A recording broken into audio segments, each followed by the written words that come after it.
All right, everybody. It looks like we are live. How's everybody doing tonight on this Monday night?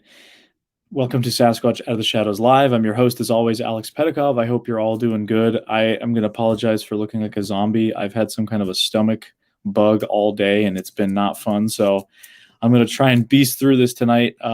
We will have a guest co-host on, Carrick St. Laurent, who's been a host of the show before and has been a guest before. So in case I have to dip out, we'll have Carrick here to save the day. So yeah, guys, if you haven't seen last week's show, we had a really fun talk with, gosh, my mind is slipping here. Where's my info sheet? We had a great conversation with Larry Beans Baxter. We're talking about Alaska. Obviously, really interesting to talk about Bigfoot in Alaska. I just got his book. We were talking about that Port Chatham case that he was talking about in the show, and I just picked up the book. I'm excited to start reading it. I just read like a few pages last night. Really great.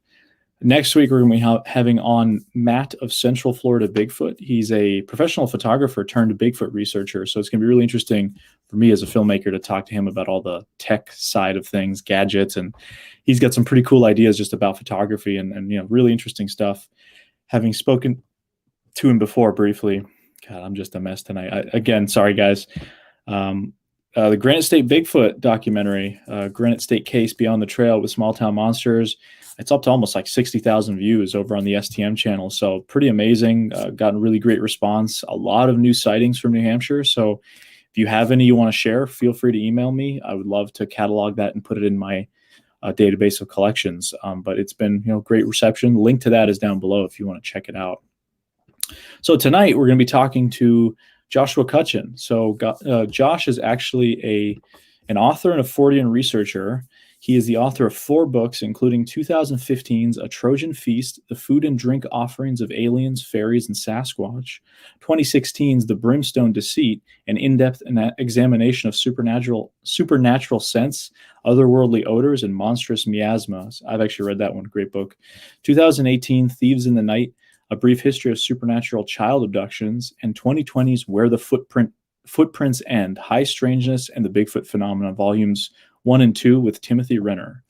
Josh has appeared on a variety of paranormal programs discussing his work, including Coast to Coast AM, among others. He was also a contributor to Robbie Graham's 2017 collection of ufological essays, UFOs Reframing the Debate, as well as David Weatherly's 2018 Sasquatch collection, Woodknox Volume 3. We actually had David on last summer and got to talk to him about Woodknox, so really cool concept, bringing in guest authors. But excerpts of Josh's work have appeared in the Fortean Times and Edge Science. He has also appeared on the History Channel television show Ancient Aliens and has spoken at numerous Fortean events over the years. So with that being said, let's bring in Joshua Cutchin and our guest host, Carrick. What's going on? Hey, everybody. I'm happy to be here. It's So you're the guy who bought Brimstone Deceit. Okay, good to know. I think we did a trade. It was at that we met actually at the X-Filers convention in Rhode Island. Yeah. So I had to give it away. Okay. I joke because nobody ever talks about that book as much as the other ones, and I love that book a lot. Totally, it's a very might be my favorite idea. Yeah, it's really cool. I mean, I don't think anyone's necessarily talked too much about the scent aspect of all this. Obviously, when it comes to Bigfoot, sure, people talk about, body odor associated occasionally, the smell, skunk ape, whatever. But when you bring in all the other stuff, I think that's just super fascinating. So, Carrick, how you doing, man? Doing pretty good. I'm excited to be on. It was definitely a surprise having to come on, but I mean, I literally always think when can I be on the podcast next? So, I appreciate that. Carrick came in strong. I had sort of a list of people. Carrick was on top of my list to bring in as a co-host. And, it was just short notice. It was like 4 hours ago. I was just feeling like garbage all day. So feeling a lot better now, actually, now that I think we're talking, getting things moving. So happy to have Carrick on. Hi, everyone in the chat. Looks like we have Matt, Central Florida Bigfoot. He will be on next week. So if you want to talk to him, hey, Sandra, Kevin, Remiel, we got a lot of awesome folks in the chat. Hello to everybody. So, Joshua, let's get started right away and maybe talk about, as always, the typical sort of question, I suppose. What got you interested in the Fortean? Where did the fascination begin? I've told the story a couple of times, and I feel like somebody is like taking notes and figuring out what I get wrong every time or what I change every time. But I really think that I was in a household that was conducive to it for sure. My dad, I think, was at one point a BFRO. Right on. Newsletter subscriber, yeah. In a real casual sort of way, and he remembers the Argosy, Minnesota Iceman article and all that stuff. So sort of like, a little bit of a monster household, and I was a monster kid. I loved anything with just a creature feature or anything with monsters in general. So I think that sort of naturally point you in the direction of being interested in cryptozoology and stuff like that. Didn't have as much of an interest in UFOs at the time.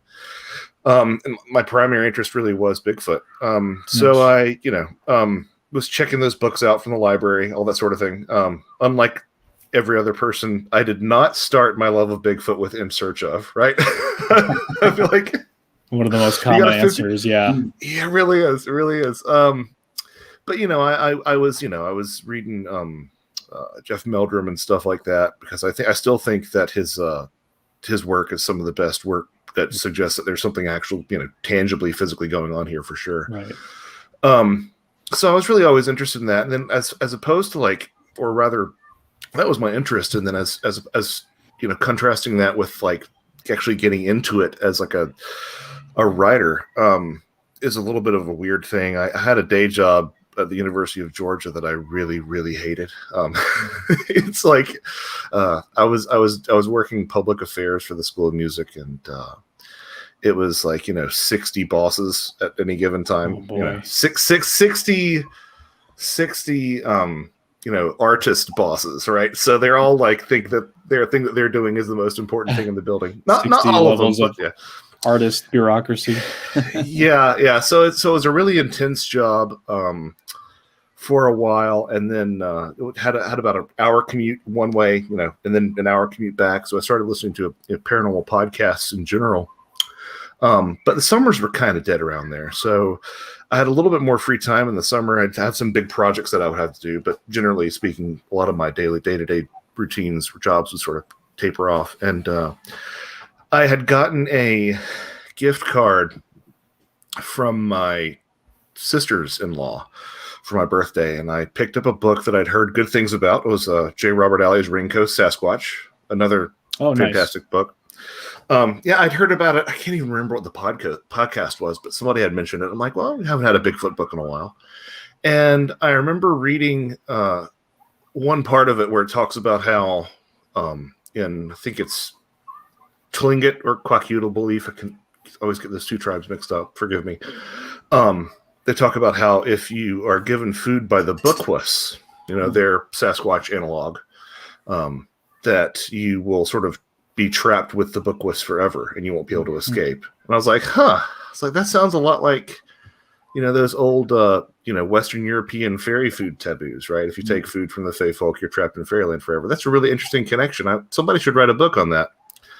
And I was waiting for Nick Redfern to come out with the announcement or something. And after a couple of months, I was like, oh, me, I guess. So, so during that downtime that I had, I just started doing some research, making great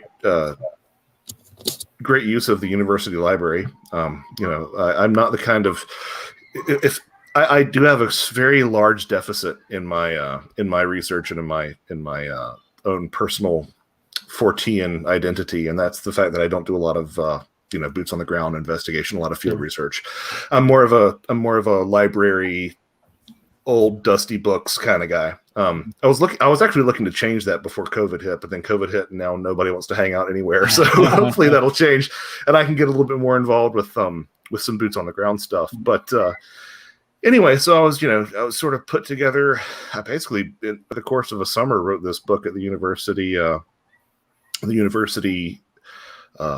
In my office at the university, in between, the tasks that absolutely had to be done. Right. And I coincided my resignation letter, my 2 weeks notice was coincided right with the release of the book. So I was like, I don't know what I'm doing after this, but this isn't it.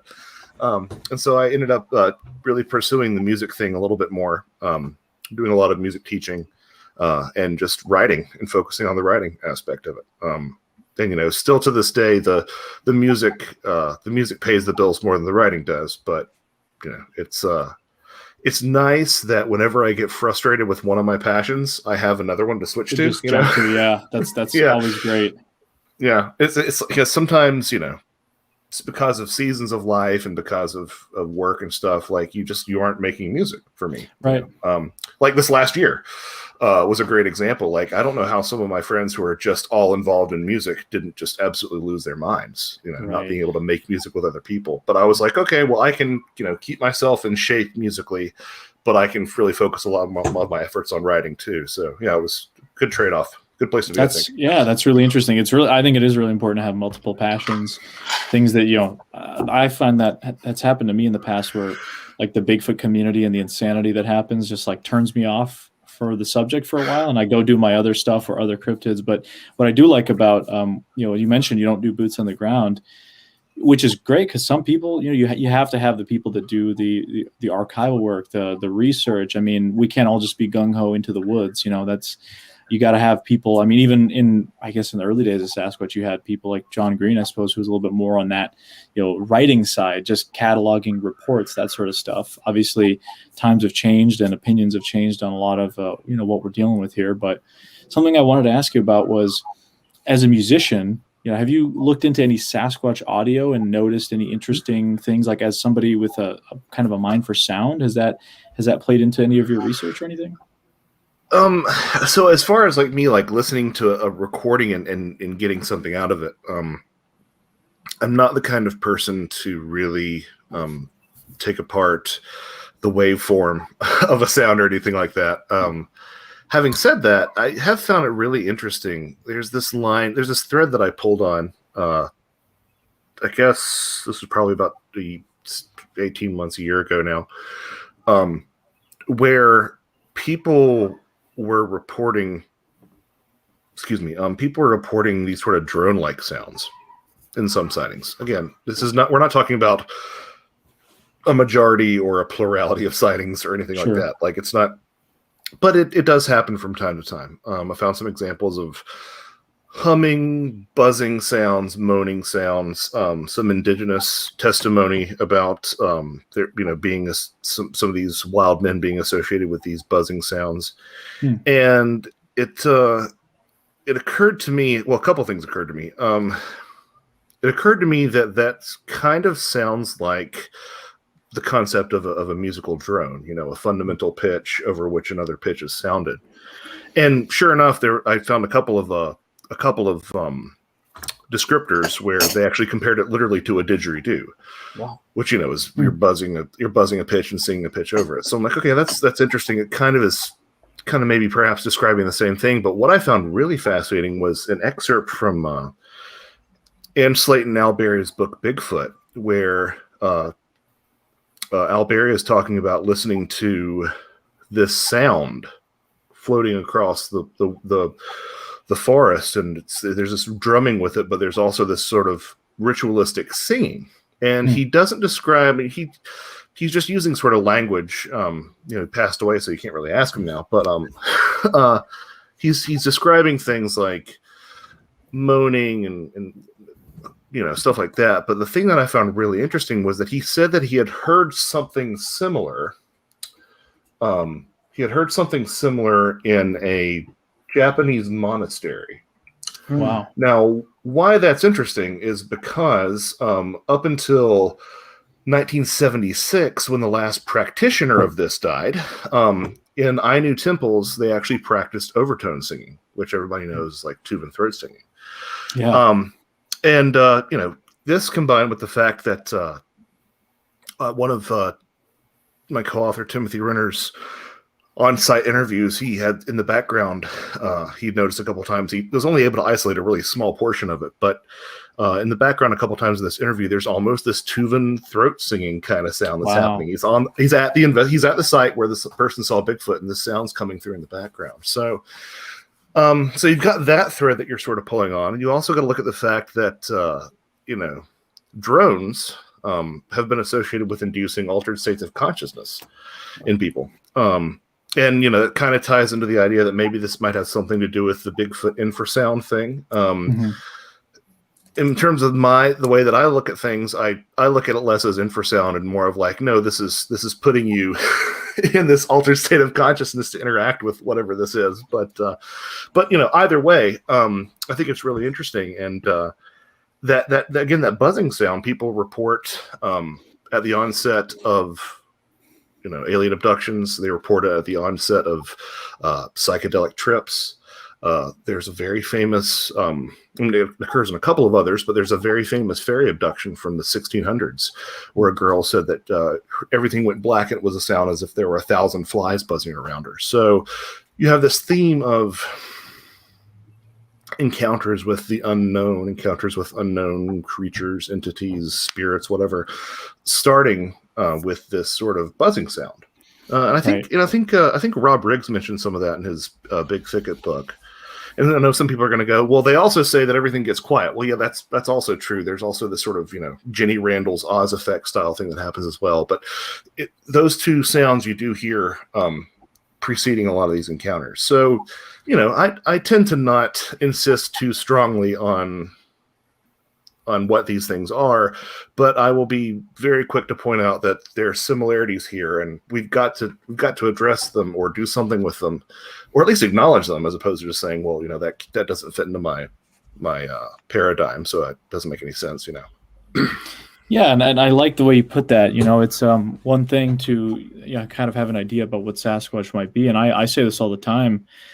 I don't know what these things are, and there are a minority of reports, at least that I've seen, where people report stranger elements to the encounters. And, I'm not, just because that doesn't necessarily fit my view, for example, I wouldn't just write that off entirely. I think that's wholly irresponsible. And I know that's been done in the past. But sound is such a big part of this subject. I mean, if we think about just last Monday, I was experiencing what I would call wood knock in my little research area. So sound is often such a big, important part of this. So why not talk about it all? I mean, I've heard of other reports too, strange mechanical sounding noises, very weird kind of stuff. I've even heard some researchers use Gregorian chanting as something to play, and so as somebody who's really interested in Orthodox chanting, hymns like Byzantine hymns, I find that there's a little bit of that connection, with a lot of that, with the Tuvan stuff, the throat singing, and all these kind of really deep harmonic sort of, oftentimes religious traditions. So I think it's pretty interesting, if you bring that into a topic like Sasquatch. Yeah, I mean, at some point, and this might be a project that this conversation might be pushing me in this direction. I did the book on food, and then I did the book on smell, and everybody thought I was just going to continue this sort of like, five senses sort of approach. Right. And one of the things that they kept on bringing up was music, because I do have the music masters, and it does seem like a logical step, but some people have written about that. But at the same time, I don't know if anyone has tried to, transcribe in terms of notation some of these Bigfoot sounds and whatnot. And it would be really interesting in that context to see if they do fit into some sort of particular mode, or if they're, evocative of some sort of microtonal scale or something along those lines. That'll be a really interesting idea. And I've sort of not done it because some people have kind of done, spooky music books, but I think that might be an angle that'll be a little bit different. So if you're listening and you want to write that book, don't do it. I'll get around to it. Just give me some time. Sure. I'm not feeling too great here, guys. So I'm going to pop off here for a couple of minutes and recoup. So I think, Carrick, if you want to take it over from here for a little bit, I love to keep the Bigfoot topic going. Definitely like to talk about UFOs later too. So I'll be back, guys. Thanks for bearing with me here. Sure. You're good. All right. Well, what a place to leave off on. Your whole point with like the musical element of sounds is really interesting to me, because I've been looking into things like the Sierra sounds lately. Mm-hmm. One of the first things that I learned, I think that everyone learns about the analyses done on that, is that there's a kind of linguistic rhythm to it. And I would love to know what your thoughts are kind of on why something like a vocalization would have a music-like rhythm to it, if you have any. Well, I think that if you really want to boil down music, it is, rhythm and sound and the absence of sound trying to convey emotion and whatnot. And you have to also, I think, look at the role that music, especially, ritual drumming, plays in a lot of animist societies and a lot of indigenous cultures as well. I actually had a professor who was like a composer himself, not a percussion professor, like a wind instrument professor, who actually said that he thought that the primary tool of musical expression was rhythm. It wasn't even pitch or harmony or any of those other things. So yeah, I think it's interesting. I think it's really curious to me how we recognize a proper vocal cadence even when it's complete nonsense.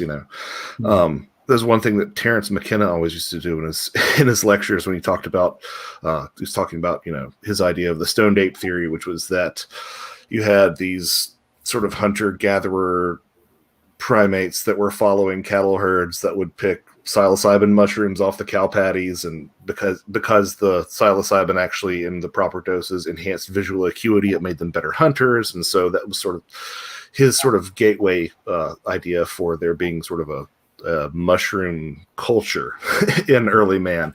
But one of the other things that he talked about was the fact that some people under the influence of certain psychedelic substances experience this sensation of glossolalia, and he would he would always provide an example like na winsi pala kino kuisiara pala pi pala borakalia asabada, something, just complete nonsense words off the top of his head. But we all do have this sort of innate ability to manufacture that.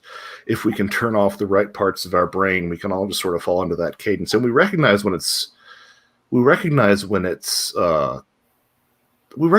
a meaning behind it, And the interesting thing about the Sierra sounds is that you don't know what they're saying, but you can get some pretty accurate broad strokes of emotions that are at play for sure when you listen to those. Yeah, that is really interesting. I mean, you mentioned earlier, the whole idea of rhythm, including not just the importance of sound, but the lack of sound too, how long a pause happens and things like that. And, even in our own language, when someone pauses for a while, we immediately know that means that they're thinking instead of talking. And yes, just the idea that we know that instantly is so interesting. There's a lot of stuff that there's a level at which we process things that we just don't even think about. That it's one of the reasons why I think really, really super sophisticated AI might be a fool's errand, because there's so many subtle, quick processes that we just, even the stupidest person in the world still has the ability to just quickly interpret and quickly process. Absolutely, yeah. I just found a comment about can I not show these comments? Oh, I can't because I'm not the host, unfortunately. Someone commented about frequencies and said certain low bass frequencies can cause people to defecate themselves. Awesome practical joke. Yeah, so as a tuba player, I've heard plenty of brown note jokes. Yeah. Yeah, and I sort of made an allusion to the infrasound conversation. I'm sure that the audience here knows about that, so I won't sort of belabor that point. I think it's a perfectly valid thesis, or hypothesis, I guess I should say. My problem with the infrasound idea is that it really is used as a catch-all. You have a lot of cryptozoologists who are like, don't explain one unknown with another, and they'll return right around and they'll say everything that is anomalous with Bigfoot has something to do with infrasound. And it's like, well, sometimes, I'm sure, yeah, some of it, yeah. And there's some descriptions that clearly sound like that's exactly what's going on, but others I'm not so sure about for sure. Yeah, there's a lot of strange descriptions, and obviously that's kind of your forte. I was looking on your website and just read about the Iron John story. And I thought that your connections to wild man or Bigfoot oriented folklore with that were so interesting. Do you want to talk about what you found with the Iron John story?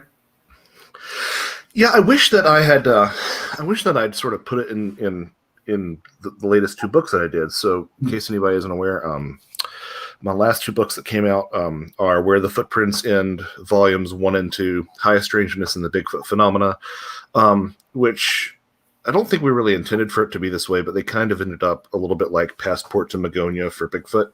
So looking at, especially volume 1 is looking at folklore and how a lot of this folklore echoes a lot of what happens in modern Bigfoot sightings. And by merit of that, you're going to be looking at a lot of the strange stuff. And that was a goal that Timothy and I had, was to really sort of embrace and lean into the things that typically will get ignored or dismissed by people who are convinced that Bigfoot's a flesh and blood primate. And again, I'm not going to sit here and tell you that Bigfoot isn't a flesh and blood primate. I would love that to be the case. Like that's how I entered the that's how I entered the subject, and that's how I would like to leave the subject, right?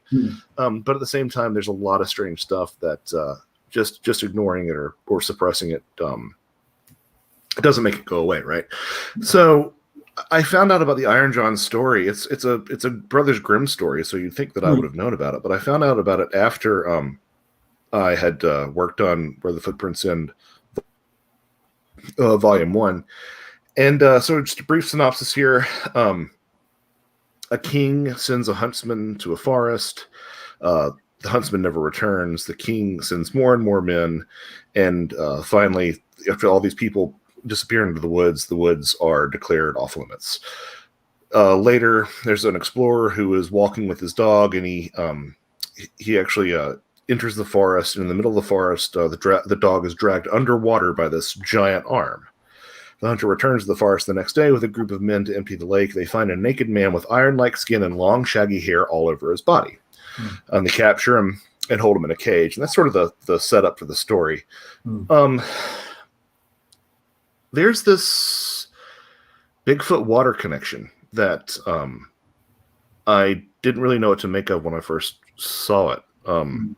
There's a story from an old church chronicler who was chronicling like anomalies of England, Ralph of Coggeshall, and he talks about them like catching a wild man in their nets, and they used to feed him fish, and he would press the fish between his hands, and when he finally escaped, he ran back into the sea, which is just silly.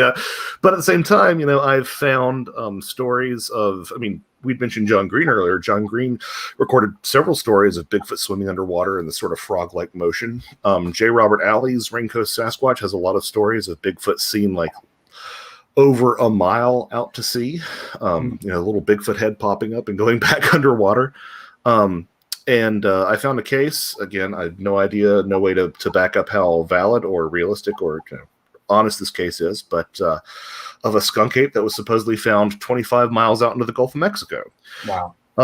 So there is this I sort of call it the Mersquatch phenomena, right? Where a lot of these things kind of sound like, some cryptozoologists have talked about there being, an aquatic ape, but also some of the stuff that you see regarding Bigfoot does sound like a lot of this fairy folklore. So, and of course, anybody who knows anything about primates knows that Bigfoot tends to avoid, not Bigfoot, but rather apes tend to avoid water.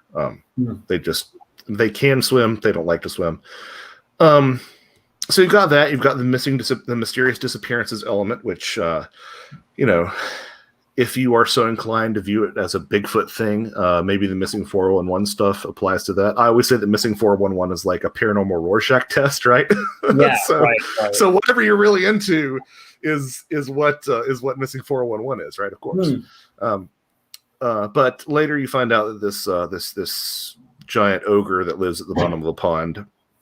An almost identical story I found from Wales as well, where they drained a pond and there was this giant, hairy, just giant wild man at the bottom of the pond. He's basically bulletproof, which people will say, Bigfoot, they shoot Bigfoot and Bigfoot doesn't even flinch. And this is something that in volume 1, in one of my chapters, I get into because, I understand that you're not going to bring down a bear with a pistol or, buckshot, but I've seen videos of bears at least reacting to those things. And And to say nothing of the fact that Bigfoot sometimes gets shot, a clear hit with a high-powered rifle and just doesn't even react either. So some people say that Bigfoot has, thicker skin underneath all the hair. Well, except for the fact that primate skin tends to be thinner in areas that are covered with your hair. If you've ever had a wound on your head, that's obviously true, because scalp injuries just get, you barely get a nick and they just bleed. Yeah.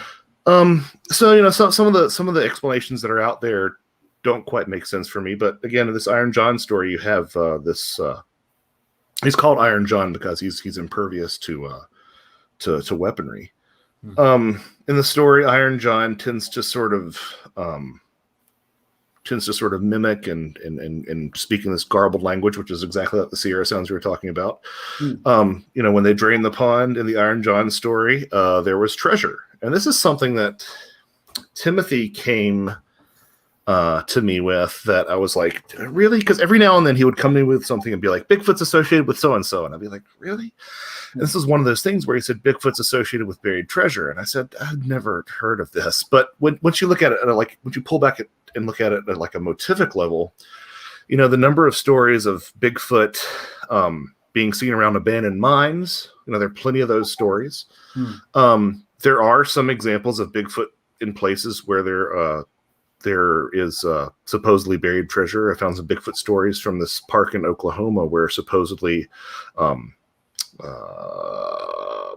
Butch Cassidy, I think, buried his treasure, and there are Bigfoot stories from there. But also, believe it or not, one of the night watchmen on Oak Island has this sleep paralysis Bigfoot story. Really? Yeah, it's crazy. It's my friend Tim Benall pointed this out to me, and I was sort of gobsmacked when I saw it. But Oak Island, famous for having something buried underground. Nobody knows. Everybody assumes it's treasure. But there was a night watchman who woke up one night and had this hairy creature on his chest, and it leered at him. And it's this man covered in this dark curly hair and it's red glowing eyes, and says, leave here and never come back. And he was convinced that even though obviously that sounds like a sleep paralysis thing, but he was convinced that it was real, and he actually spent the rest of his life absolutely despondent and drove him to drink himself to death.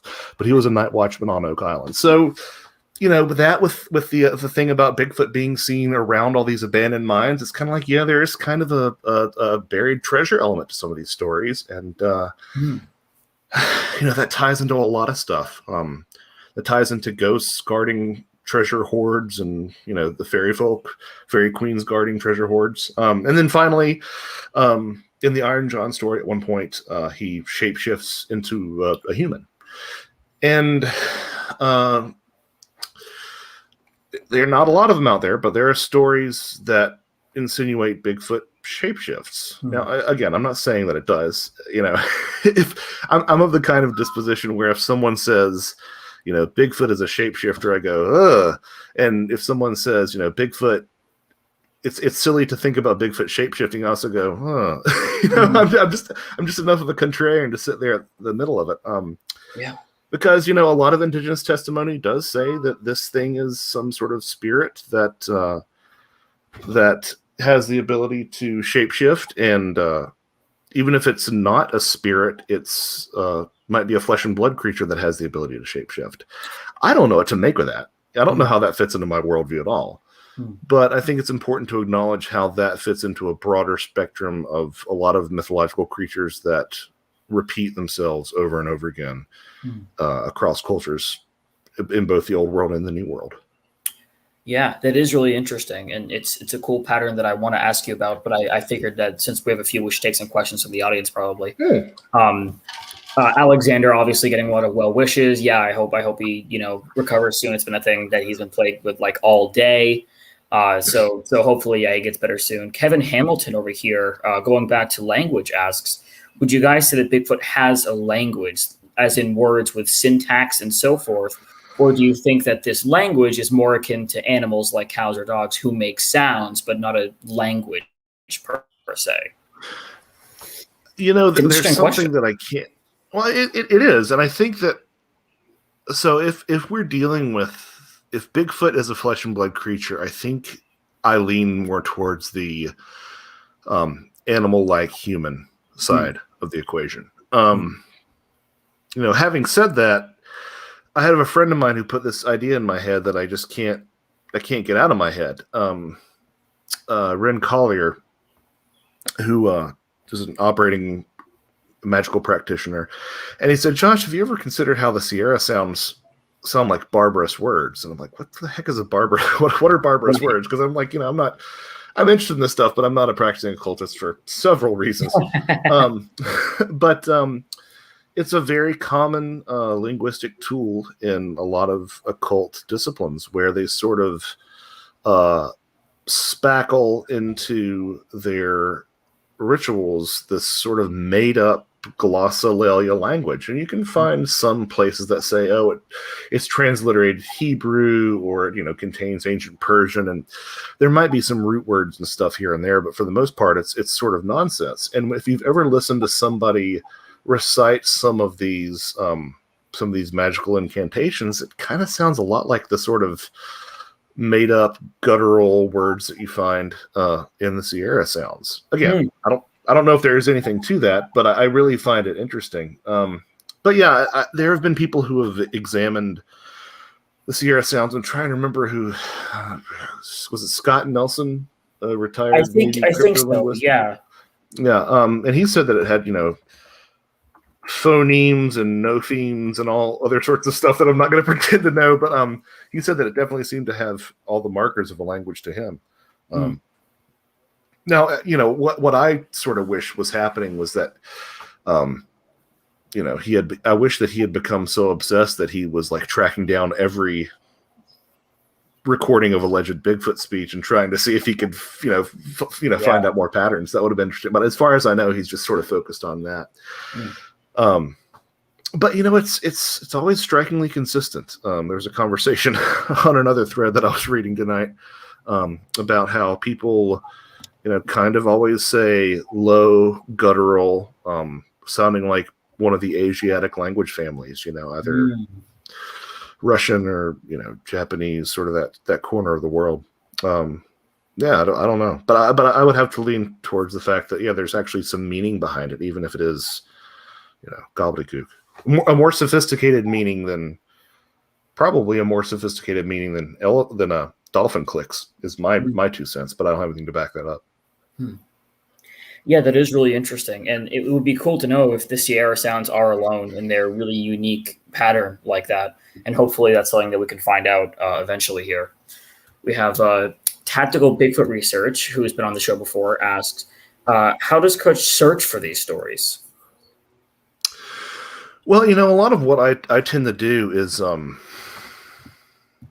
really is, it's just going to kind of sound highfalutin, but it's like comparative folklore, right? So I consume a massive, probably unhealthy amount of podcasts. Like if I'm doing anything that's even the slightest bit menial, obviously I can't write and play podcasts, but sometimes I'll practice music with podcasts on. I will clean the house. Like I'm always listening to podcasts. So that's part of it. That sort of has given me sort of a 10,000 foot view of a lot of different topics. So I've kind of got a good idea of how a lot of these things work. For example, with the project I'm working on right now, I had to write a chapter on NDEs, and I'm like, well, near-death experiences aren't my thing, but I can feel my way around it, and sort of learn a little bit more. But beyond that, so what I'm looking for is some of these similarities that I found in all these different topics, right? So I mentioned the buzzing sound, right? That's something that I look for, in NDEs, in alien abduction accounts, in Bigfoot accounts, and in some of the fairy folklore, psychedelic trips.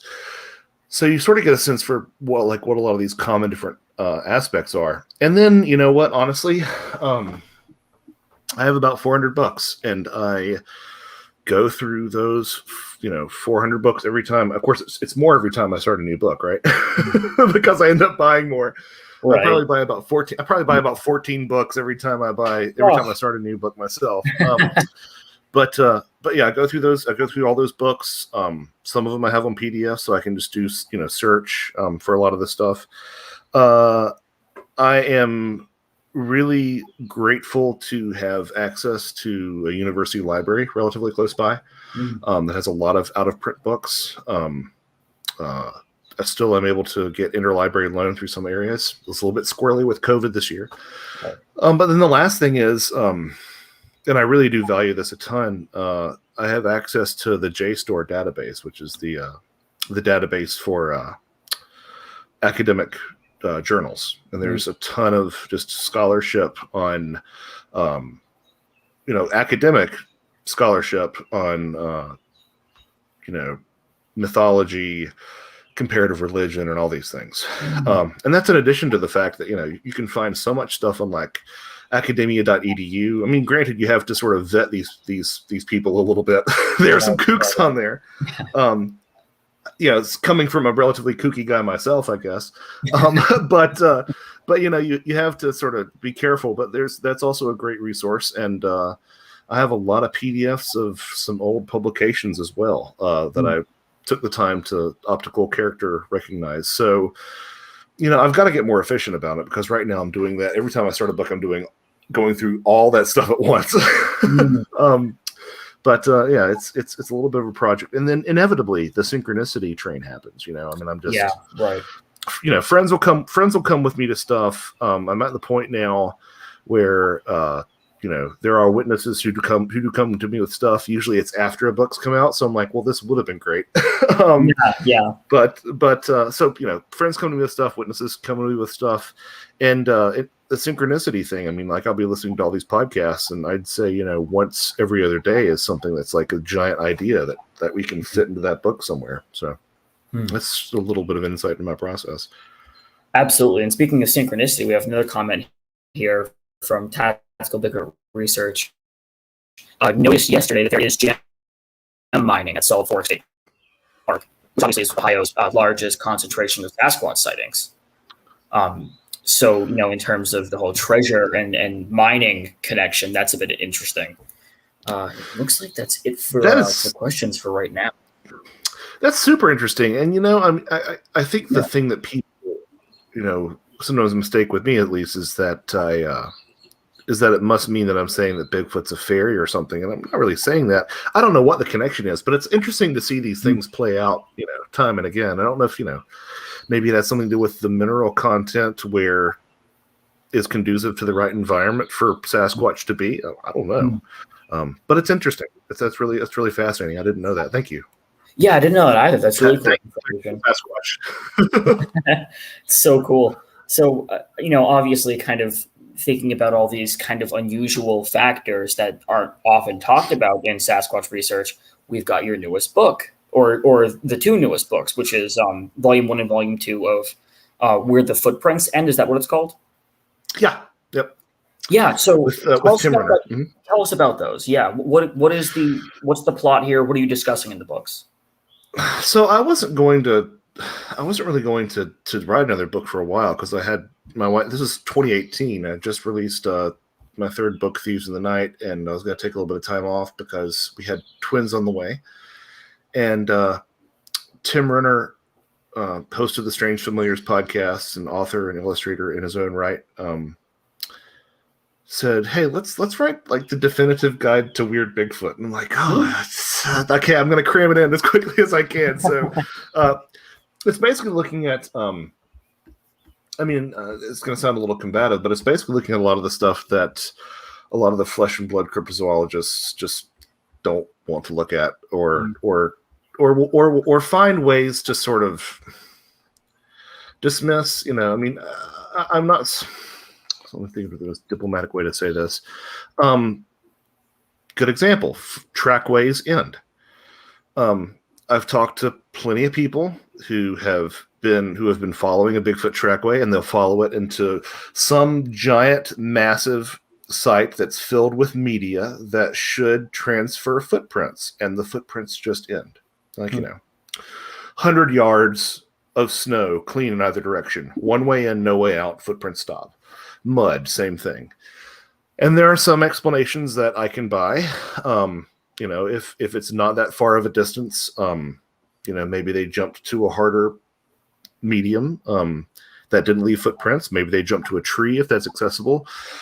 But there are some cases where that's just, it's the middle of a soybean field and it's muddy everywhere, and there's no way this thing, got away without, flying or dematerializing or something. And the thing that Timothy and I sort of push back against is some of the ways that people say, well, Bigfoot must be a flesh and blood animal, so we've got to find a way to reverse engineer this problem. Instead of just saying, oh, this is a problem, what does it say about the phenomena? They say, well, maybe Bigfoot tiptoes backwards, in its tracks. And some of this stuff, again, I believe to varying degrees, that it'll brush out its tracks. Mm-hmm. I believe that to varying degrees, but I think what Timothy and I come away with is that if, as he said before, if Bigfoot is a flesh and blood creature, it is the most unique flesh and blood creature on the planet Earth, and is talented in some ways that we are not. So we looked at a lot of stuff like that. We looked at some stuff. So yeah, the problems with footprints. Let's just go through them. Not all footprints are pentadactyl. The three-toed footprints, I'm sorry, they don't look like deformations of five-toed footprints. They, sometimes they're probably alligators that are doing it. Yes, in the South, but if it's happening in Pennsylvania, it's not alligators. It's if it's an injury, it shouldn't be manifesting identically on both feet. Right. If it's something like clinodactyly, where there's a toe underneath one of the feet, probably shouldn't be manifesting identically on both feet. It's not confined to small populations. You'll find three-toed footprints coast to coast. Not consistently, not a plurality of footprints. We're not saying any of that, but it's the case. You have four-toed tracks. You have six-toed tracks. You have trackways that are all the left foot. You have trackways that are all the right foot. You have these abruptly ending trackways. You have people who say that Bigfoot's eyes, it wasn't eye shine, it was eye glow. Right. Which, number one, if it's eye, this is a little bit more of Timothy's bailiwick, but if it's eye shine, higher order primates don't have tapetum lucidum. You shouldn't, have that happening. If it's eye glow, nothing on Earth has eyes that send out these rays of light like Smaug in the Hobbit or something. Right? So there's these things that are associated with it.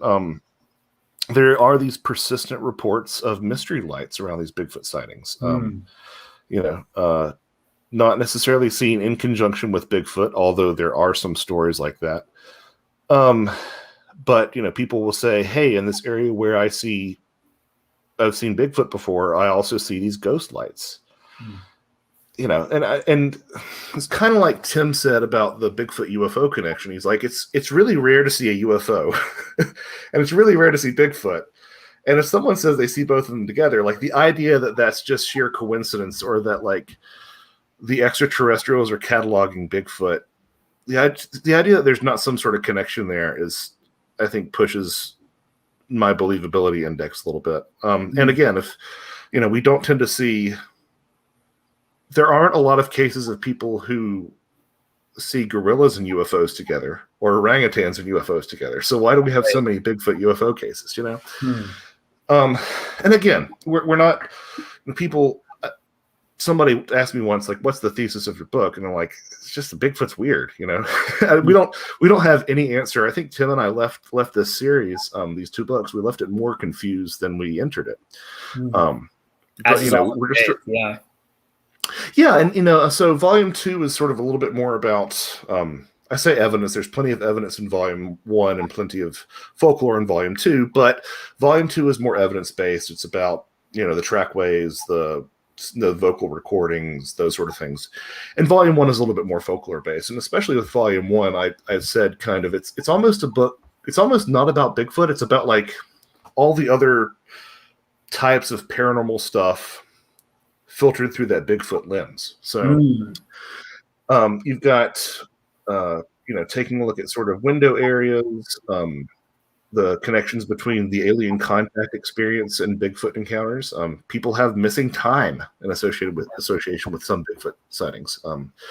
really popular example. I know, some people might not be fans of the show, but I am a fan of Sasquatch Chronicles, and one of the things that Wes Germer, the host, said as in his harrowing encounter that he and his brother had, is that they could have sworn that, I might have the numbers a little bit wonky here. He could have sworn that he and his brother were up there for like maybe 40 minutes or something, and they came down from the mountain like 4 hours later. It's just like a really creepy aspect, because anybody who knows anything about the UFO lore means that implies that there's been some sort of travel or some sort of forced amnesia. And of course, a lot of people will be like, well, that's because, when you're in high stress situations, you tend to think of time moving faster than it does. And it's like, no, there's like laboratory studies that say that the exact opposite happens. Or if you've ever been in a car crash, right? Everything happens in slow motion, right? Yeah. So looking at the, sort of the alien contact experience, comparing that to a lot of the Bigfoot lore, something that a lot of people kind of snicker at, but that Western European fairy folklore, I mean, it's really startling. The thing that was one of the selling points for me in making that comparison was that one of the things that fairies would often be blamed for, and we're talking about like Western European, but also like every culture has their own fairy folk, and we're sometimes in the New World as well. So the exact same thing. They were accused of braiding horses' manes. And what do we hear in Bigfoot lore? Oh, it's braiding horses' manes. So that doesn't mean, again, that doesn't mean Bigfoot or fairies, but it means at the very least, if you're coming in as a skeptic, I think it's fascinating, right? Because some sort of phenomena happens and we attribute it to whatever boogeyman we have, right? Now, I don't think that's the case. I think there's something going on here. Having said that, plenty of people just don't brush their horses' manes and they look like they're woven together. But it's really interesting to me, like that's been the go-to for these different cultures, right? Oh, it's Bigfoot braiding the hair. Oh, it's fairies braiding the hair. One point, in especially in Eastern Europe, it was witches that would braid the hair of the horses. So looking at it through that lens too, fairies, ghost folklore, honestly. There was a time when there's an entire subgenre of old newspaper reports that you can find talking about hairy ghosts. And they didn't, plenty of them called them wild men, but a lot of them also called them hairy ghosts because they were trying to sort of describe the more ephemeral aspects of these sightings. And then this woman in white connection that Tim came to me with, it's again another one of those connections where I was like, Tim, are you sure you're not barking up the wrong tree? Because this just sounds like the goofiest connection ever. He's like, do you know people see, women in white in association with cryptid sightings? And like, basing it off what? But no, he actually provides some really compelling connections that, at least on an archetypal level, the wild man archetype has always been associated with having a woman or a caretaker who is also this sort of woman dressed in virginal white. This extends to, if you can look back into Western European folklore, the Teutonic moon goddess Berkta or Bertha or Perkta, depending on your translation, was she was sort of known as the Christmas belly slitter, which is kind of creepy. But she was like kind of almost a Krampus-like figure. But she was a lady, right? She was a lady and dressed in white. And there were two groups that would follow her. One of them would be the souls of unbaptized children that would fly around in the form of will-o'-the-wisp lights. So we've got the woman in white, we've got the mystery lights, and the other things that would follow her would be the Perkton.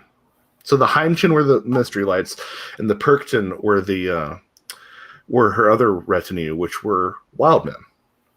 So, I don't know what to make of that, man. Like, I don't know what it means, but it sounds to me like we're dealing with something that's really operating at a fundamental sort of archetypal level. Some of the stuff they talked about Bertha having a swan's foot, which if you think of the way that a swan's foot would look, it would kind of look like a 3-footed Bigfoot track, right? Yeah, right.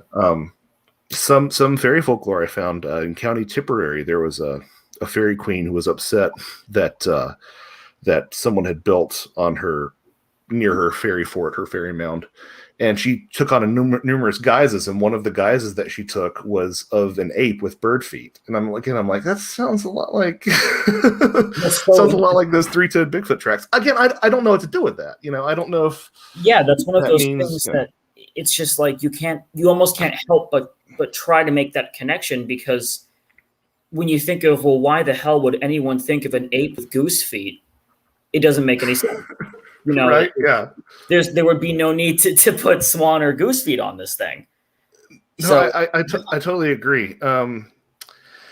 There's another one that I really always find really interesting. And this is sort of in the parlance of its time, so it's nothing. I'll read it as it is. But there's a British folklorist by the name of Wirt Sykes who was writing about this book called British Goblins. And he talks about these will-o'-the-wisp, ghost light sort of phenomena. And he says this in one of his chapters. He says, the Breton Sand Etad, St. John and the Father, is a double ignostatus fairy, so a ghost light associated with fairy folklore, carrying at its finger ends 5 lights which spin around like a wheel. The Negroes of the southern seaboard states of America invest this goblin with an exaggeration of the horrible, peculiarly their own. They call it jack-o'-lantern and describe it as a hideous creature 5 feet in height with goggle eyes and huge mouth, its body covered with long hair, and which goes leaping and bounding through the air like a gigantic grasshopper. This frightful apparition is stronger than any man and swifter than any horse, and compels its victims to follow it into the swamp where it leaves them to die. Wow. So, and that's got to be Bigfoot, right? I mean, it's a man-like hairy thing and these giant leaping bounds like a grasshopper. You hear about Bigfoot making these, supernatural leaps all the time, and it's being tied directly again to that ghost light phenomenon. So these are the sort of things that the book really tries to look at and tries to unpack and say, this is the way that a lot of these modern sightings are reflected in a lot of these older folklorist collections. Yeah, that is absolutely fascinating. There's a question I saw, and we'll go through them in order in a second here. Yeah, but it was Rebecca St. Laurent asked, "What is the most compelling folk story in connection to Bigfoot?" And I want to kind of ask a double-edged version of that. What is the most compelling folk story you found, and what is the strangest one that you found when writing your books? What is like the weirdest Bigfoot story you have come across so far? Oh man, so. I mean, do we mean weirdest in terms of like I just can't bring myself to believe it? Because there are plenty of stories about how Bigfoot is from another planet and has migrated his soul into trees, and there are people who help Bigfoot's souls liberate from the trees. And I guess we'll say like a report. We'll say then. Well, what is the weirdest report you found from someone who claimed that something happened to them or near them or something along those lines? Okay, this might take me a second to this has to be a live show, doesn't it? I think one of the ones that I think one of the ones that I found well, I'll tell you what, one of the things I find most interesting. This isn't really necessarily folklore, but I think it's interesting the way that nobody really talks about it. So, a lot of the things that we associate with, like the Class B BFR reports, right. Everything but a Bigfoot. So we're looking at wood knocks, we're looking at pebbles that are thrown, we're looking at strange sounds, bad smells, footprints. What am I missing here? I'm missing something else. Those are all very much context dependent, right? Because if you had those happening inside a house, you wouldn't say Bigfoot, you'd say poltergeist. Right. Like the knocks and the raps and the stones appearing out of nowhere and flying through the air. It's all poltergeist stuff, right? Now, Bigfoot's been seen doing most of this stuff. Throwing rocks, and I'm not sure. Have you ever run across Bigfoot actually being seen doing the wood knock? Actually being seen? There might be, like, honestly, 1 or 2 reports that I've seen. In other words, there are just very few. So Bigfoot's been seen. yeah, Bigfoot's been seen doing most of this stuff, right? So I'm not saying that it can't be Bigfoot in the forest, but again, it's the idea of making people sit back and say, how many assumptions am I making, right? And so you take that same suite of phenomena and you put it in a house, and it's a poltergeist case. And where do poltergeists show up? Well, they show up around young adolescents. Some of the research is pushing against that now. I'm not going to get into that, but generally speaking, that has been young adolescents, typically in a weird sort of sexist way, prepubescent girls, or seances. And believe it or not, there have been Bigfoot that have manifested in seances. So you've got all this other sort of class B stuff happening in a seance, and people will see like a giant hairy creature. Really? Yeah, so there was at least in 2 examples that I could find. Franek Kuliski, who was this medium who I believe was holding seances in Paris in the early 20th century, saw like a mysterious ape that appeared during one of his seances. And more detailed was the account from Stan Gooch, who was a paranormal author, who wrote that he actually experienced a seance in Coventry, England, and before vanishing into thin air, he saw, I quote, a crouching ape-like shape, which became clearer as the moments passed. I guess it approximated to most people's idea of what an ancient caveman would look like, yet one could not make out too much detail. The eyes were hidden, for example. It stood in half shadow, watching us, breathing heavily as if nervous. I must say, though, that I sensed rather than heard the breathing. I could not decide whether our visitor was wearing the skin of some animal or whether it had a rough coat of hair of its own. So yeah, Bigfoot in a seance, of course. Yeah, makes sense. So that's a pretty weird one. That's pretty weird. Now, as far as one that like I just flat out don't believe, and if I can't fall back on that Bigfoot living in the trees thing, which I really want to fall back on, but I would have to say, well, so I'm interested in the Todd Standing stuff, because it sounds so much like a trip to fairyland, right? I mean, you crawl through this tunnel and you emerge in this beautiful paradise, but at the same time, while I find that really interesting from like a motivic sort of level, while I found that it sounds like it's expressing this archetype, I don't really put a lot of stock in that.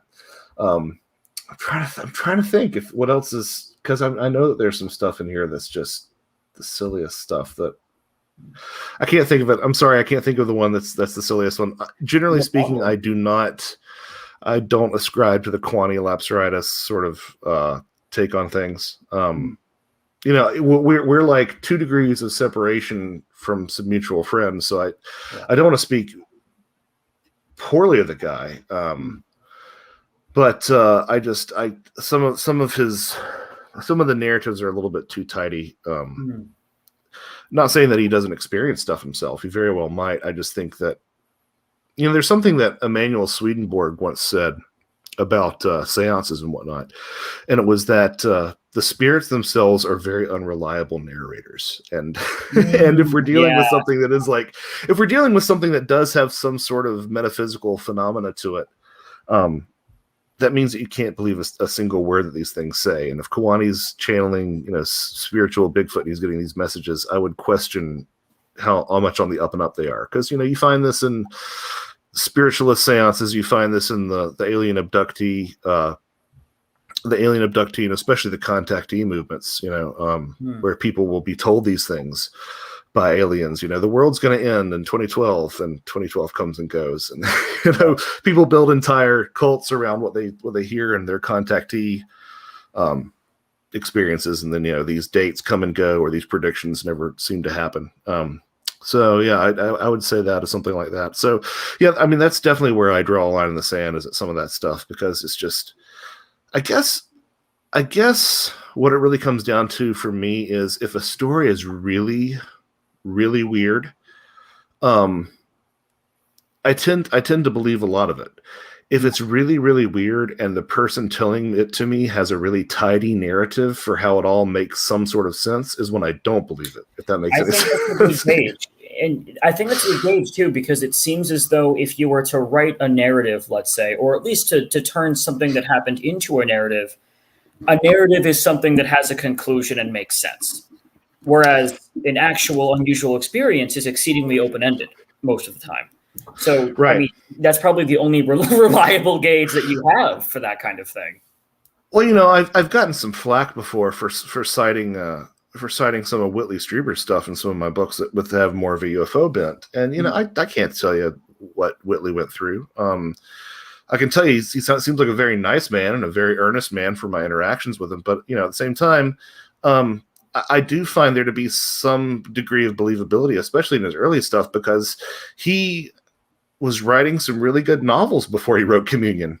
And then Communion comes out, and like as a narrative, it just doesn't make any sense. You know what I mean? It just if he was going to fabricate it, I think it might have been a little bit tidier. So whenever things are really, really super tidy, it's like, you know, a Bigfoot are coming from the planet, you know, Yanulos, and they're named Zorth and Kina, and they live in elm trees but not in ash trees. I'm like, yeah, you know, it's a little bit too far. It starts to sound a little bit like Just So stories in that sort of Kipling sort of way. Right. Yeah. Well, hey guys. Hey, he's returned. Hey. Yeah, I've just been laying and listening to the show. It's been really interesting to hear you guys talk. I think I've mustered some energy here, so I have a question for Josh, but I did just want to read a few of the comments. I know I was trying to make Carrick the admin, but for some reason it wouldn't Couldn't work. do it, but I did my best with reading them and giving names. No, I appreciate that. Paroli says, nice to see Joshua. Some of the most interesting researches on the subject right now. Hope one day we will also get to see Timothy on the show. Yeah, I mean, I definitely would like to have Timothy on too. I met him and Josh actually both at that event in like 2019, back when events were a thing. Remiel's telling some interesting stories about UFO connections in the Philippines, I believe. He says, from the U.S. to the Philippines, the connection of BF to UFOs to Bigfoot-like creatures known as Tumao is seen by mountaineers in Devil's Mountain adjacent to Mount Banahao, a known UFO hotspot. And, you know, the Philippines is an area that does have sort of a Bigfoot history, if you want to put it that way. Really interesting. I think you might be muted, Josh, but I'll just take this comment. Sorry. No worries. Go ahead. Oh, I was just going to say what's really interesting to me about that is that if memory serves, there was a Bigfoot UFO kind of almost flap in the Philippines. Again, I might have some of the details wrong. It might not be the Philippines, so if it's not, I'm sorry. But I seem to remember two cases from island Southeast Asia, and one of them was Bigfoot, like starting out as like a giant Bigfoot and shrinking down to like a tiny little foot, and another one was Bigfoot doing that same thing, but like Bigfoot. Yeah, right. If you wash him if you dry him on hot, he tends to shrink. And the other one was the Bigfoot doing the same thing but turning into a ball of light that just sort of flew away. So yeah.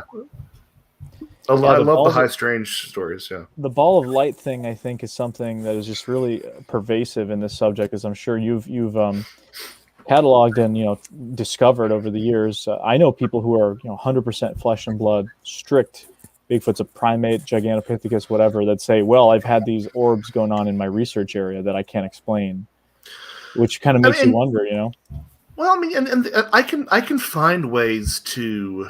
I can find ways to rationalize that because there's an association with ghost lights and earth lights or tectonic lights that are produced. And, if Bigfoot happens to be coming from some sort of underground shelter, then it would make sense that you might see these phenomena at the same area. So I can find ways.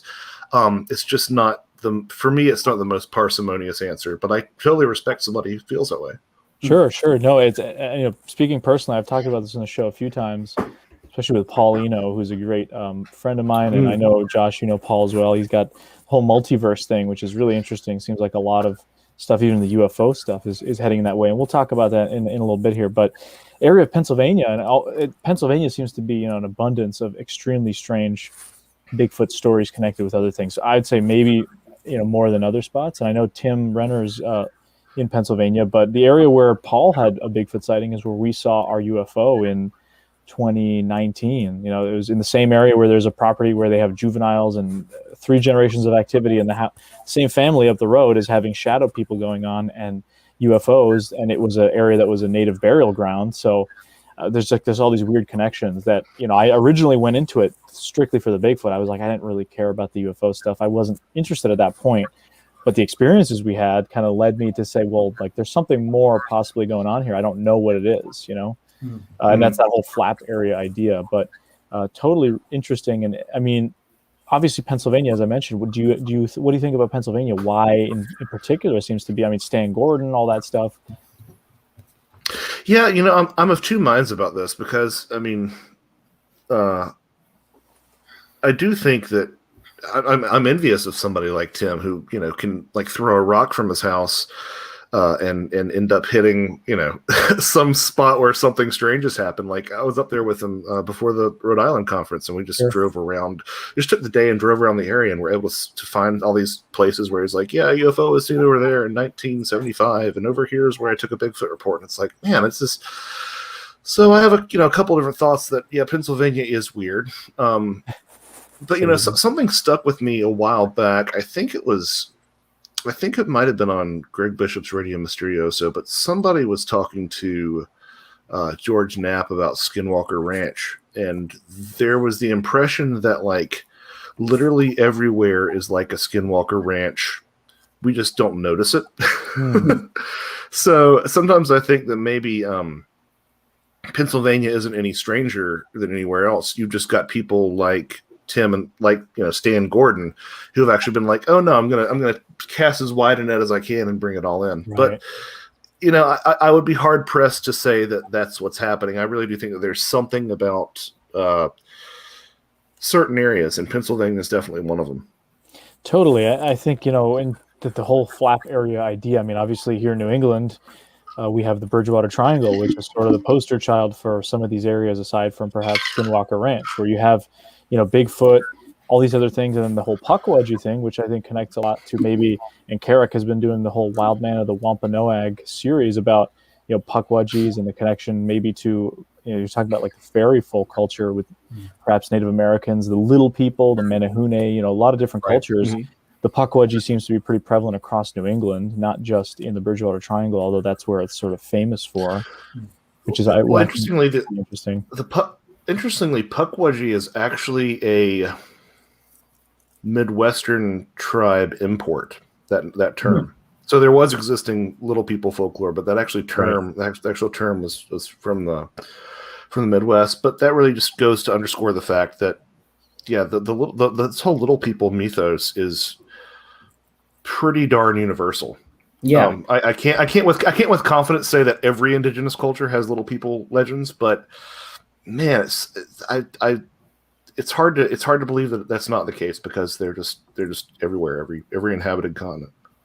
Yeah, and as someone who's been looking into it just really quick, it's so interesting to talk about archetypes here too, because the little people archetype is almost always trickster, whether it's like aggressively so or it's just like inconvenient. So occasionally they're helpful in mythology, but almost all the time they're some kind of things aren't what they seem sort of deal.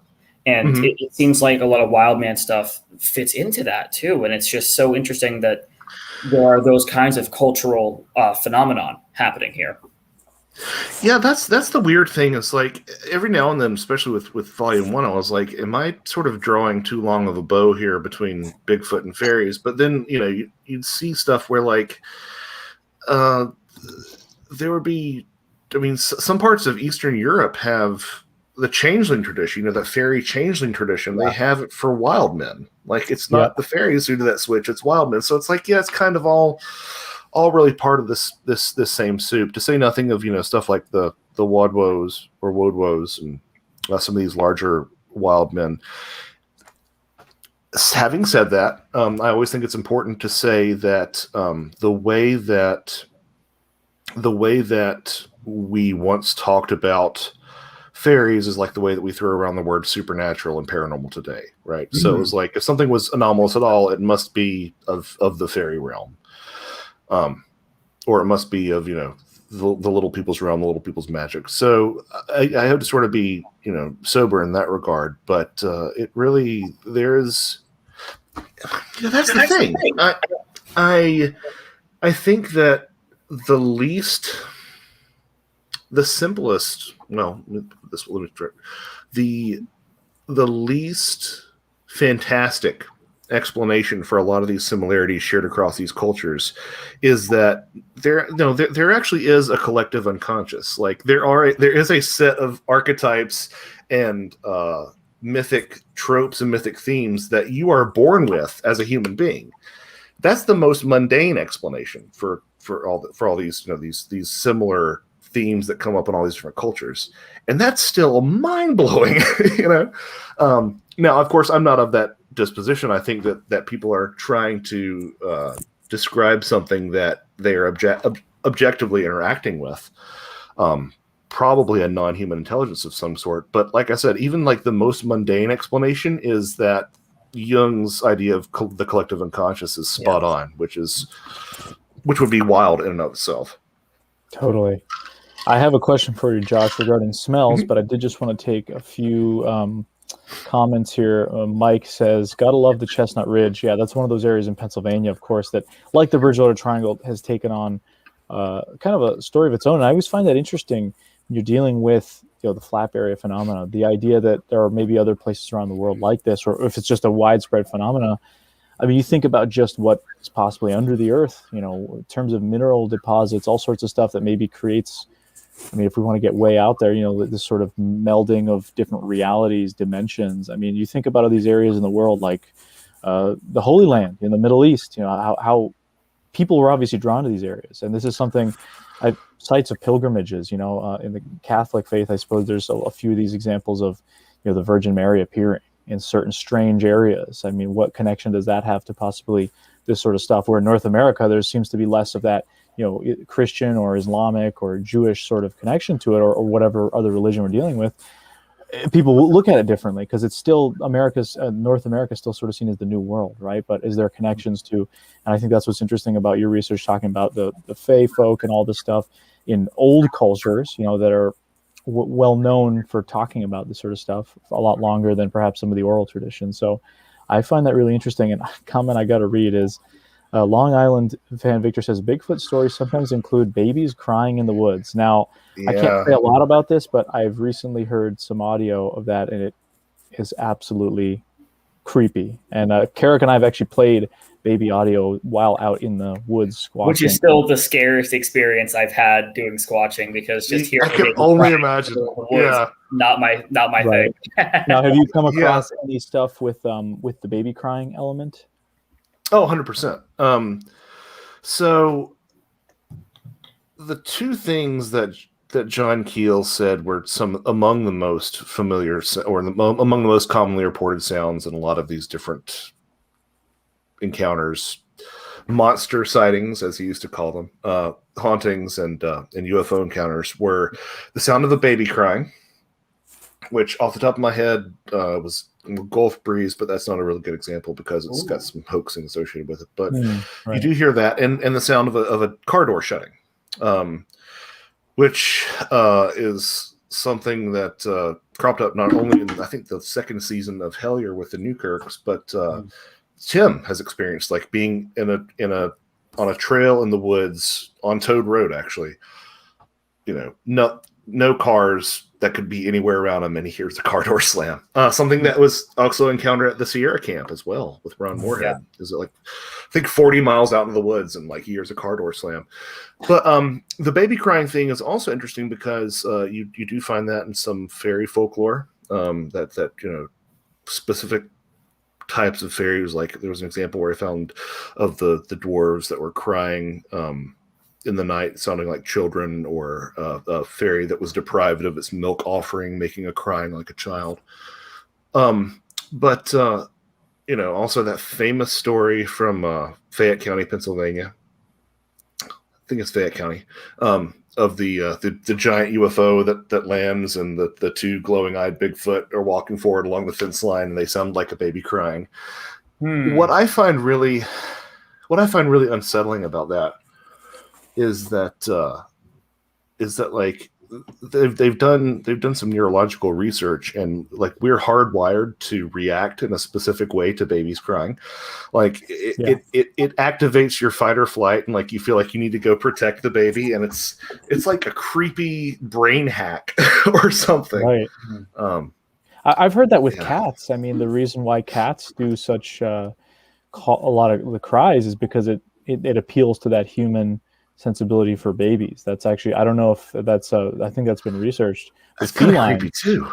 Yeah, it's like they want attention, so they'll cry out, and it's, you know, they're trying to appeal to that human sensibility because they've, you know, been domesticated, I suppose, with humans for thousands of years. So pretty interesting from a biological perspective in that case. But yeah, the baby crying stuff, very, very disconcerting, especially if you're out there. And I know there's been stories, you know, out of mines or caves, hearing that sort of thing. It's almost like trying to lure you in, which is pretty mind-blowing stuff if that's the case.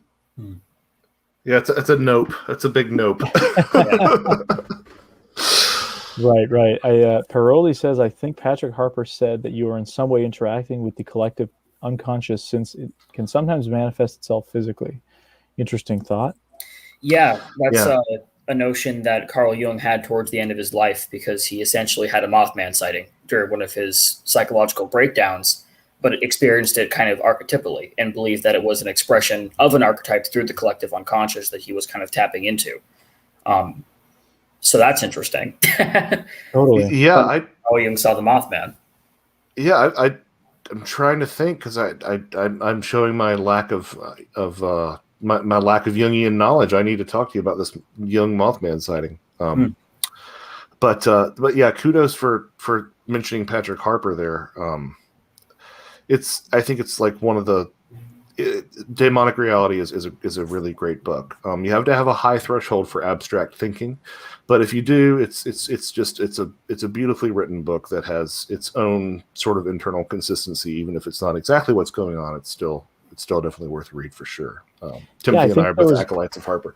There was another comment in there by Pennsylvania Sasquatch earlier saying, also, I recommend Patrick Harper's Demonic Reality to anyone wanting to learn more about the supernatural aspect of Sasquatch. I remember seeing that earlier as I was laying in agony, looking at the chat 30 minutes ago. I feel so much better. Good. Through this process, I've sort of gotten to know Patrick a little bit, because he provided a blurb for our for volume 1.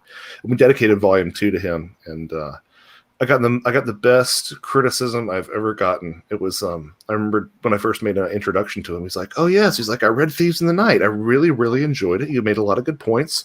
Didn't think it was as elegantly written as it could have been, but," and I was like, I was mad for like an eighth of a second, then I'm like, this is the best criticism I could have ever gotten from anybody. Like, I'll take it from one of the most elegant writers that I know. I'll take that my book wasn't as elegant as it should have been. Yeah.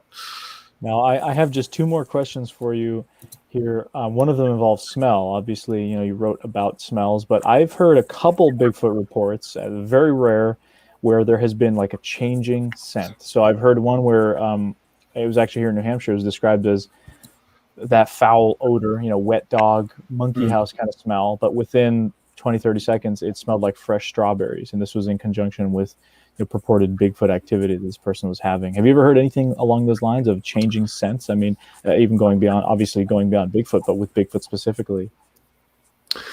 Yeah, I mean, so that was one of the most daunting things about writing the Brimstone Deceit, is that like we kind of still don't really have a good idea of how smell works.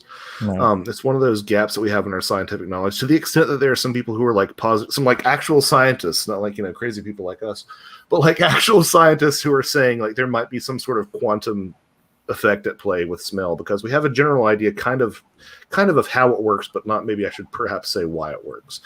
And to go with that, there are, I mean, we've all heard stories, you know, post-COVID about this.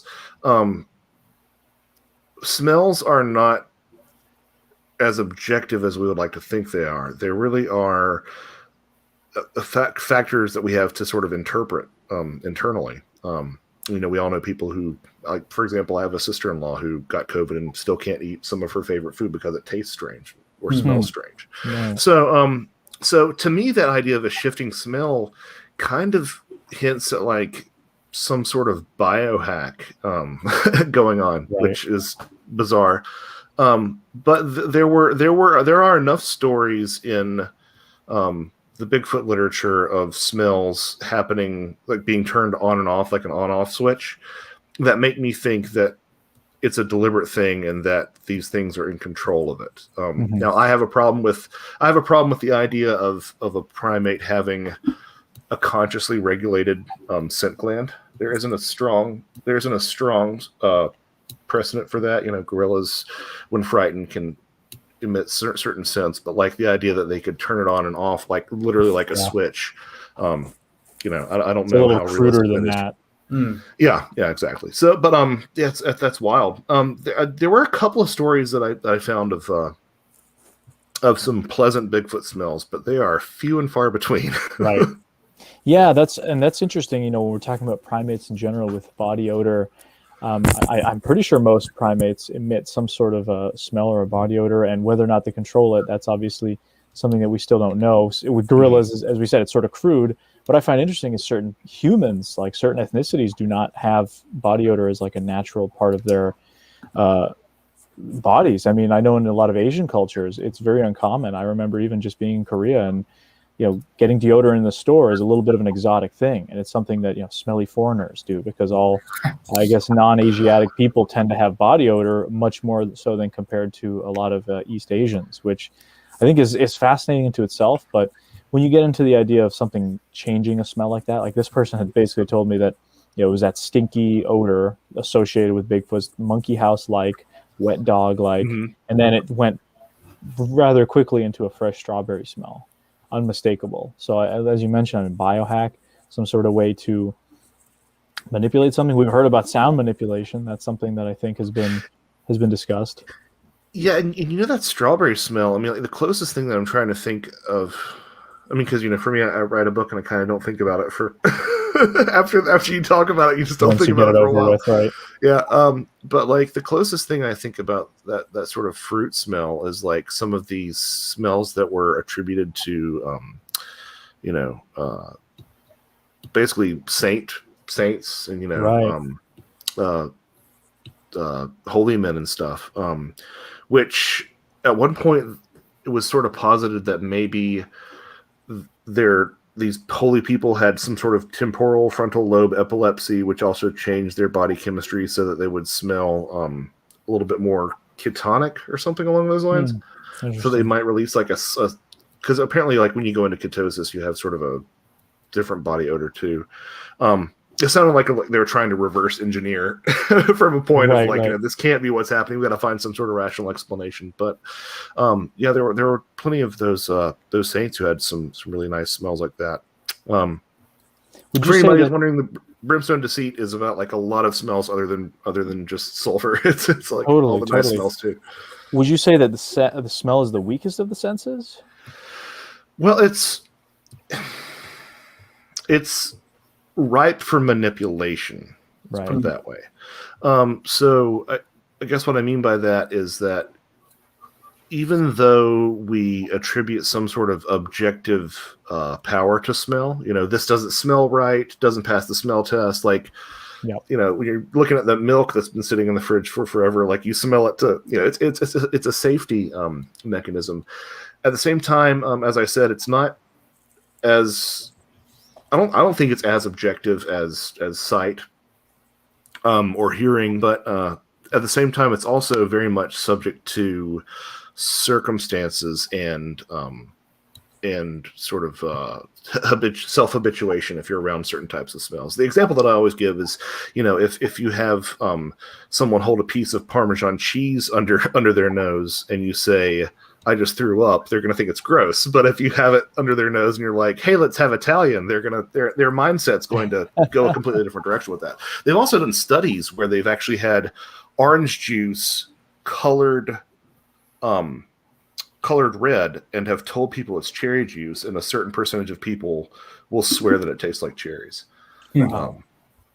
Yeah, so it's a manipulative, where it's a smell that can be manipulated for sure, or it's a sense rather that can be manipulated for sure. So if that's your metric for being a weaker sense, then yeah. Yeah, no, I mean, it's once you get down that path, it's just interesting thing about smell, and because as you said, it's much more internal, I think, than a lot of the other senses for the most part. I mean, it's really just beamed right in, as opposed to, I mean, seeing or touching or tasting.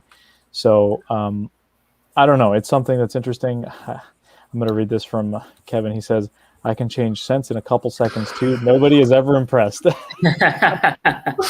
Got to throw a Kevin Hamilton quip in there every show.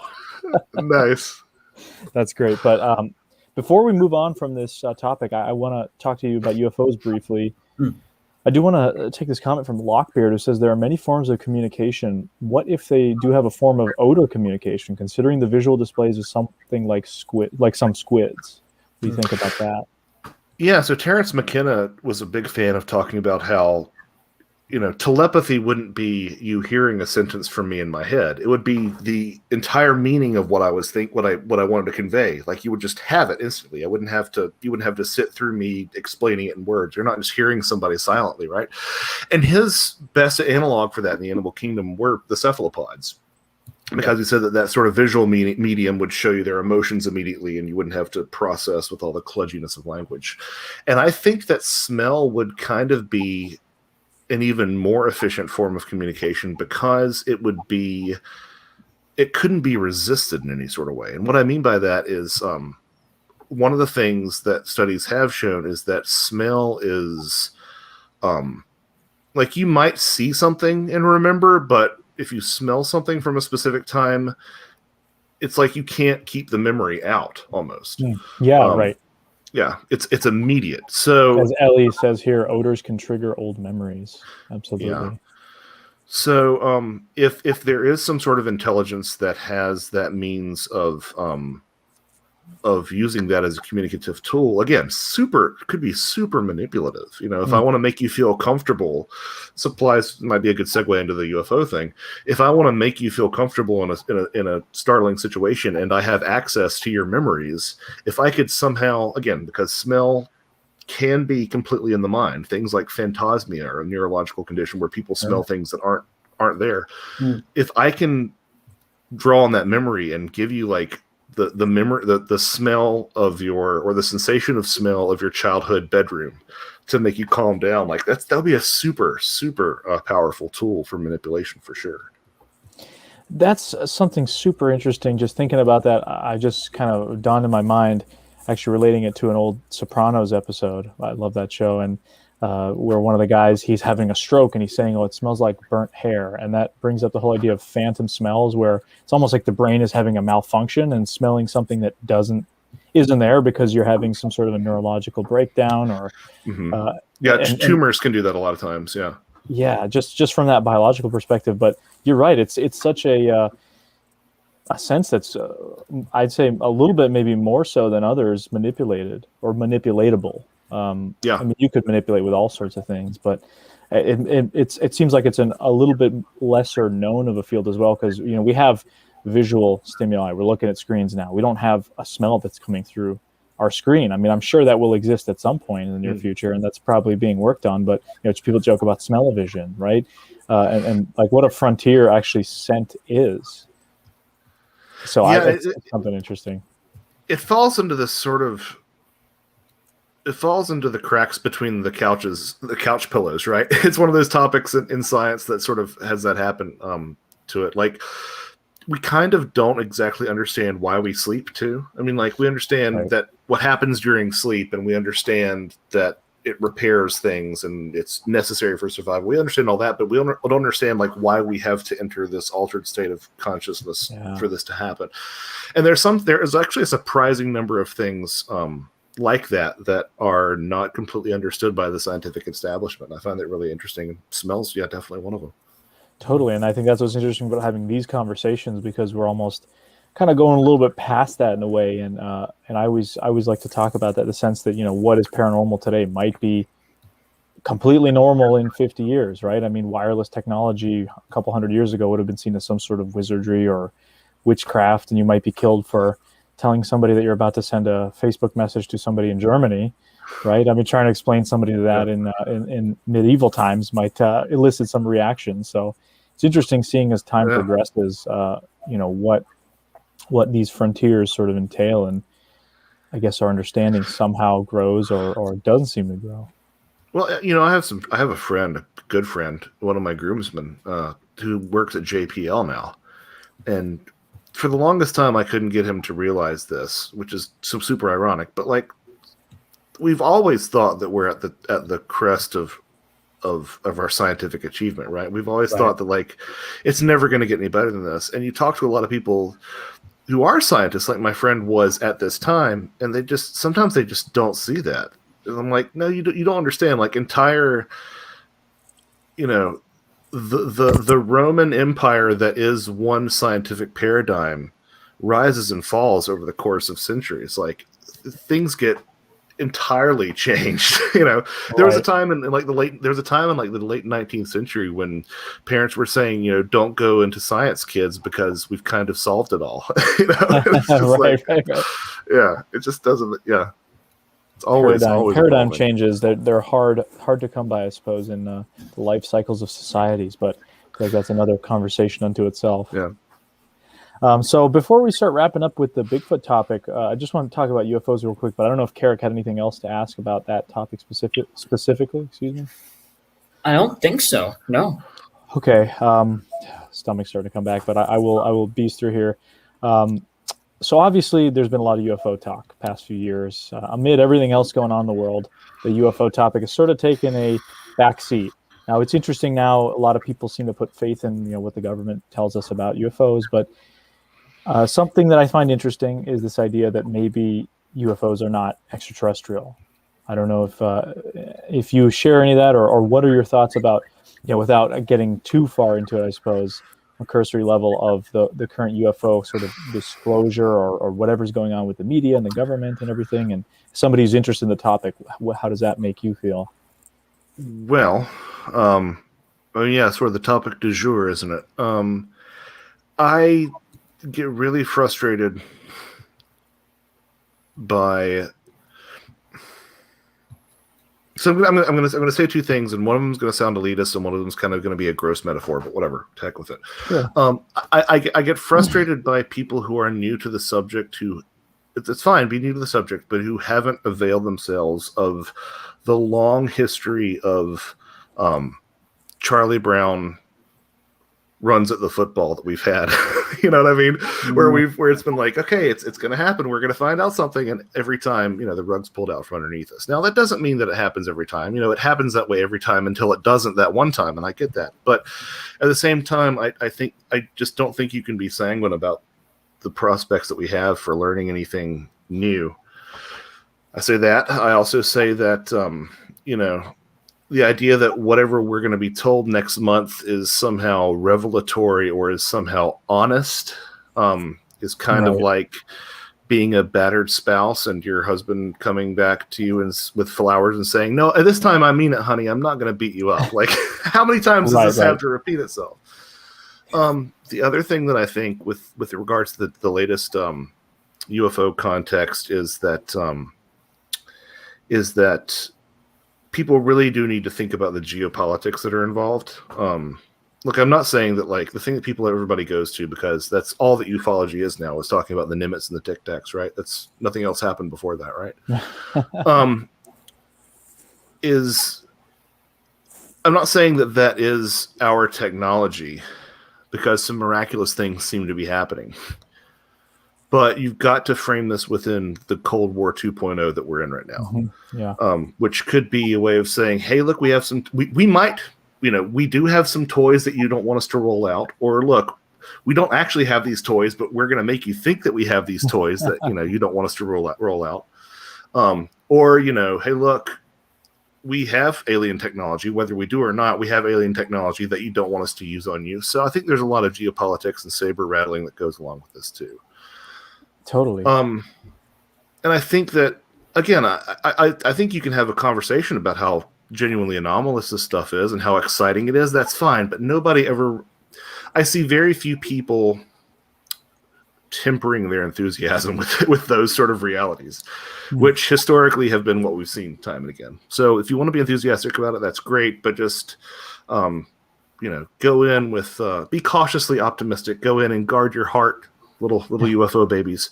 Right. So that's where I am on that. Well, just to add real quick, I mean, what often surprises me is, as you mentioned, that's a great example of that sort of battered, sort of abused situation. If you take a room of 50 people, average people, they can be any political persuasion you can imagine, and ask them, do they trust the government?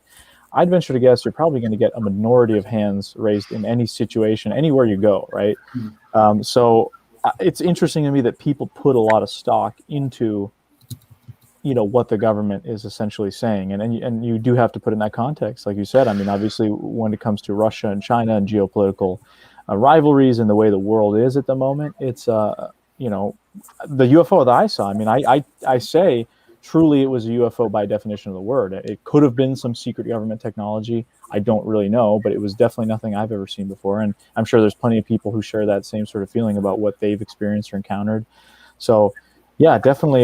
Go ahead with what you were going to say before that. No, so I mean that's a really good. That's where I did a Christopher Walken thing there, did it? No, no. That's an excellent point, and I would also say that the some of the stuff associated with the Nimitz, there were consciousness effects noticed by some of the witnesses, which certainly points to it being anomalous. At the same time, I think that's kind of.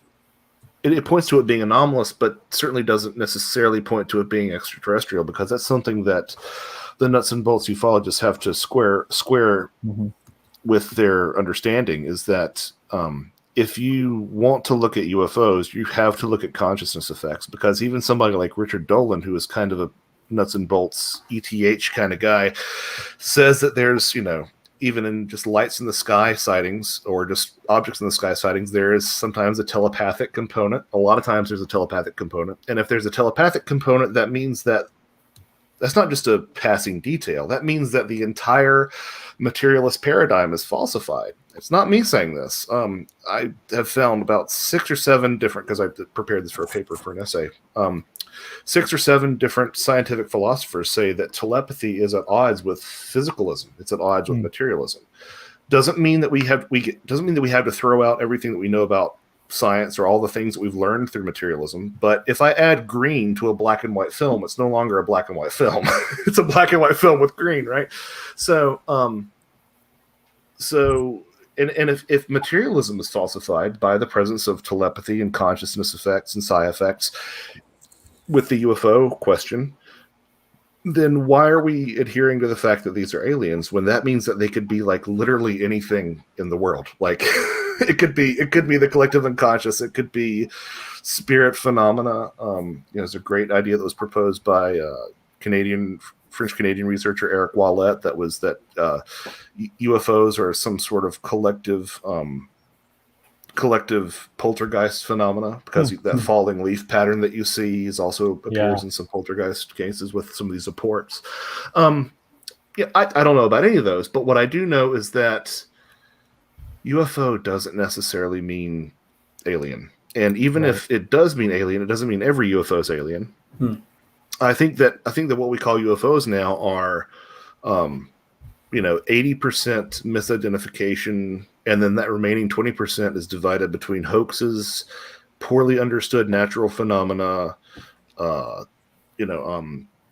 unorthodox aircraft from different places, and then that fraction that you have left over after all that is genuinely weird stuff. And what that weird stuff might, again, be further separated into extraterrestrials and spirit phenomena and this, that, and the other. But that's sort of where I feel about the UFO question being extraterrestrials. And if you want to lump the abduction question in with the UFO sightings, which sometimes I think you should, and sometimes I think you shouldn't. There are plenty of abductions that happen in the presence of craft, and there are also plenty of abductions where a craft is never seen. We just see these things that we associate with aliens, and we say, "Oh, it must be an alien abduction."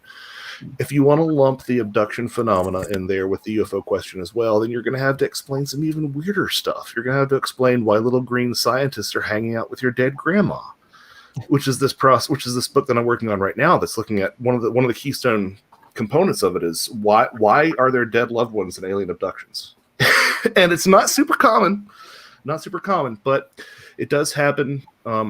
Intriguing enough, right? It does happen enough. Why do alien abductees and experiencers have these incredibly profound synchronicities in their life? Unless this has something to do with the way that reality itself is structured, which brings up how the heck these are just little green men. Now, maybe we can say something like the technology that they use to traverse these giant spaces somehow affects the way that reality works, and that's why we have these bleed-throughs and time slips, maybe, or something like that. Right. But bottom line is that there's a lot of weird stuff, a lot of weird psi phenomena, a lot of weird things that happen that just don't fit the paradigm that we're dealing with a catch and release program like we'd perform on bears in Yellowstone National Park.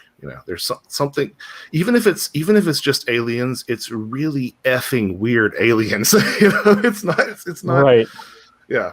It's not your stereotypical Hollywood thing. Well, I mean, how little do we actually know in that case? We're still very much stuck in a material world where 3D is kind of the de facto position. A lot of people will often say, well, especially with Sasquatch, if you're just talking from a flesh and blood perspective, I don't believe it until I see it, or I feel it or smell it, kind of thing. It's that relying on those senses, and how much deeper maybe reality actually goes. That's clearly not something we're ready to talk about now, or can really. I mean, aside from maybe a handful of people looking into it, there's really no way to properly address this.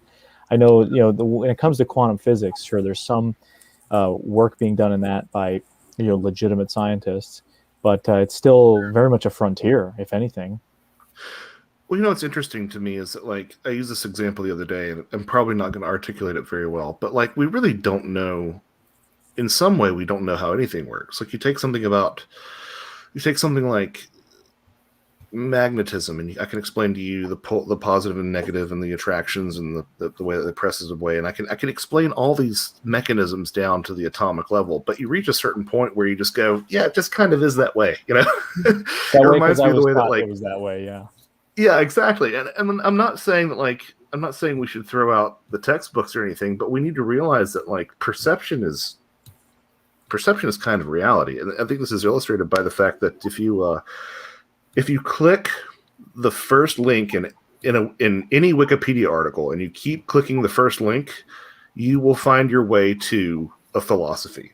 Right. It may take 6 clicks, it may take 30 clicks, but you'll find that that's where you'll wind up is at a philosophy, which means, you'll find up at a way of understanding the world, not an objective truth, but a way of measuring the world. And I think that's a really interesting thought experiment in terms of how perception and how that's really all we have to grasp on when it comes to reality.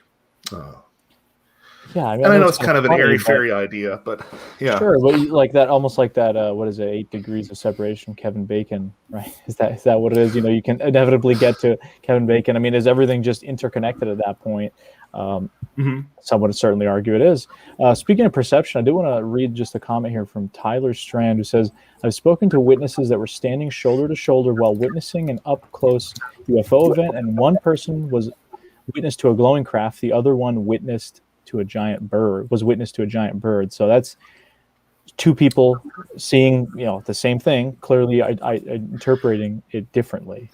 Yeah, perhaps. I find that super interesting. That's part of my project right now. Tyler, would you ping me on that if those people are willing to talk about it, or if you have anything else? Because I'm collecting some UFOs look like giant bird stories, because you look at the UFO and you look at the way that the soul has been depicted throughout mythology and religion.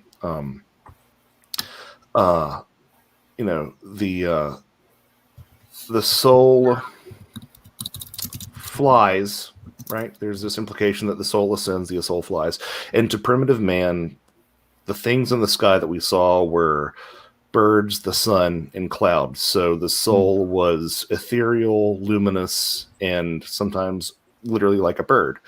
And it's interesting the number of depictions that you find between not just that sort of luminous ball orb soul depiction and UFOs, but also just stuff like birds and UFOs. And this examples of where people are, oh, I see a UFO, no, I see a bird. That's not the first time I've heard that. I've heard that a couple of different places. And it implies that there's some sort of co-creative aspect where we're not seeing what's objectively there. We're bringing something to that interaction. This is an idea my friend Greg Bishop talks about a lot, that we're sort of bringing our own baggage to that interaction. Kind of like I've described it like a happy version of Lovecraft, because, you know, in Lovecraft, people see the monster, they don't know what to make of it, they go crazy. This is like, you know, I'm bringing my own baggage to it. And I think that there's a lot of value in looking at things that way for sure. Yeah, absolutely. It's been a really interesting conversation. I'm sure we could go on all night, but I just wanted to address a couple things. I know there was a comment earlier asking where can we find your books. So you want to just tell folks where to look and where they can find you? So yeah, you can. The one-stop shop for pretty much everything is joshuacutchin.com, JOSHUACUTCHIN.com. Great. There's a link to that in the description, folks. Oh, awesome. All my interviews I have linked there. I also have links to all my books there. If you can find any way to not go through Amazon to get my books, if you want to order them from a brick and mortar store, that's the way to go. That's the way I support. Seriously, guys.